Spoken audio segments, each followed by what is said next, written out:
Meron akong nakitang pangalawang pugad na malapit na namang mahulog. Siguro abandon na rin naman to. Na ano na siguro to.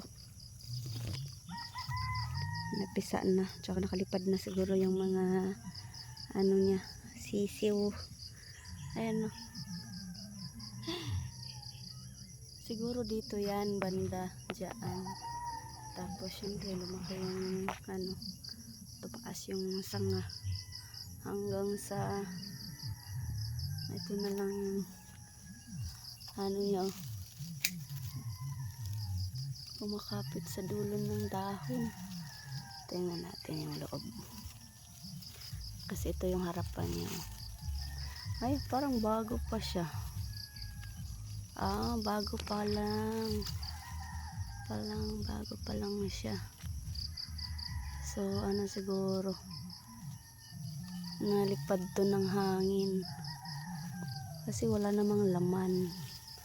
Hindi katulad ng makikita mo talaga yung, ano, ayan o. Wala siyang laman. Bago pa lang siya. Kaso lang nahulog na. Malakas siguro yung hangin. May tumubo dyan. Maliliit na mushroom. Ayan. Meron din o. Ito yung pangatlo. Pero ito sigurado na talaga itong wala na to. Kasi ano na. At ayun. Wala nga siya. Parang luma na. Inipad na yung mga nakatira dyan.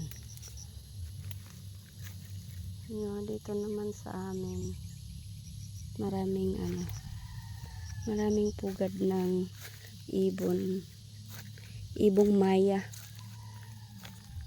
So minsan sa ano sila kalamansi, tapos dito sa mga puno ng niyog, kasi napaka-risky pala pag sa puno ka ng niyog magpugad, kasi pag hahaba na yung sanga niya, possible na luluwag yung pinaglagyan niya at ayun, mahuhulog yung kanyang pugad ng ibon. Tanim ni Auntie V na pinya, pinatong niya dyan sa pinagputulan ng niyog, puno ng niyog. So ito yung aming marang, wala siyang bunga ngayon, hindi ko alam.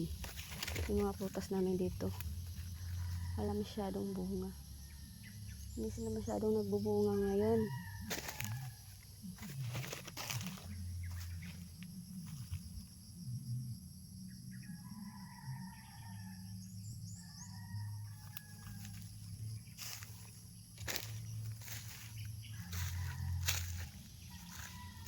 Yun lang ang nakikita kong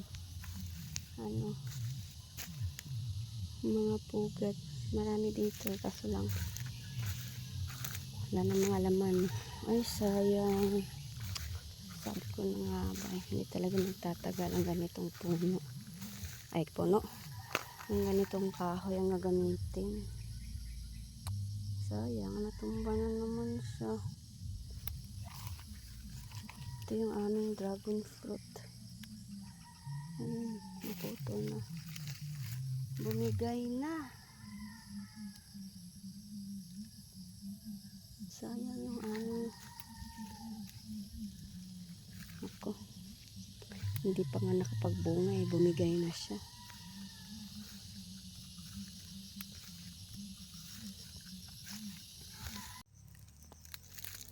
Tingnan natin yung pugad ng ibon. Wala ka, parang mahuhulog na siya. Nako. Wala. Kahit mahuhulog ng itsura niya. Kumakapit pa rin siya dito. Meron namang isa. Ayan pero napaka-secure niya. Ito lang talaga may laman kaya to? Hindi ko makita. Mahirap naman siyang galawin. Baka tuluyan ang mahulog. Tingnan natin kung may laman pa.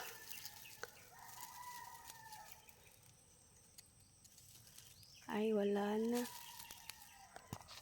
Sa lakas ng hangin siguro. Nahulog siya.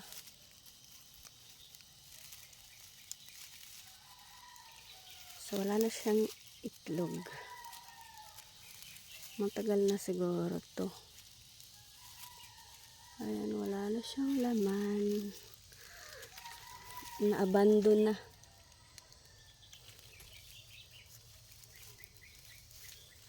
Wala na siyang egg. Parang bago pa nga lang siya. Ay, wala nang itlog sa loob. Nahulog kasi siya eh. Saan ba dapat to? Sa taas? Bakit ganun? Alam niyo, naghawak sa kanya. Ayan o. Siguro sa hindi pa malaki itong sanga na to. Dito siya banda. Tas ayun, nahulog na lang. Hayaan ko na lang siya dyan.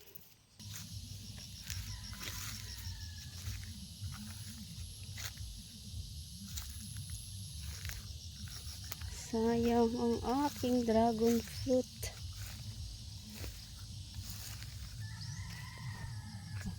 Karoon siya no ano. Ano ito? Nabuhay na yung aming papaya.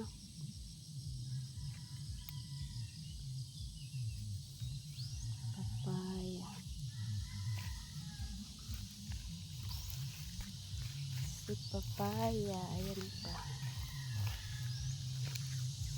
Buti na lang hindi ko nadaganan. Saan ko kaya itatanim yung ano? May nakita kasi akong bagong sibol na papaya. Saan ko kaya itatanim yun? Nagtanim pala si ate dito.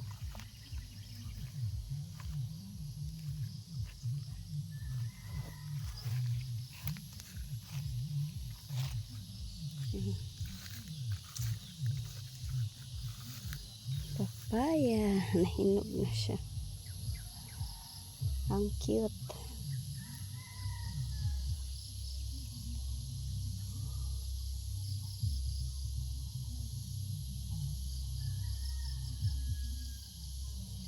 Mga papaya dyan magre-retire na. Okie dokie. Babush.